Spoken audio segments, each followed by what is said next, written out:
Si Aristotle ay isang tanyag na sinaunang Greek scientist at pilosopo.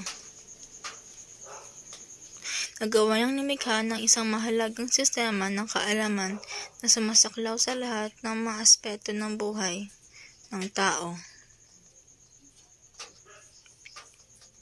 Marami ang gawa ni Aristotle ang gumawa ng isang napakahalagang kontribusyon sa pag-unlad ng kultura ng agham at agham panlipunan.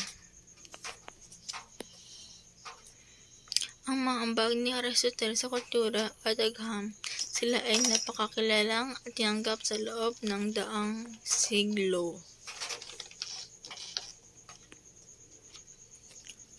Sa katunayan, naiimpluwensyahan ng kanyang trabaho ang mga dakilang siyentista na nabuhay sa paglaon kasama na sina Galileo at Newton.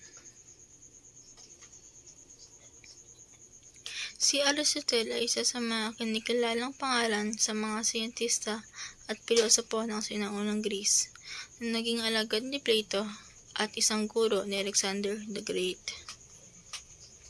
Ang mga kontribusyon ni Aristotle ay talagang mahalaga para sa pagpapaunlad ng lahat ng mga larangan na kanyang sakop, kaya kung wala siya, posibleng ang mga natuklasan ay paglaon o wala tayong kaalaman na mayroon ang lipunan ngayon.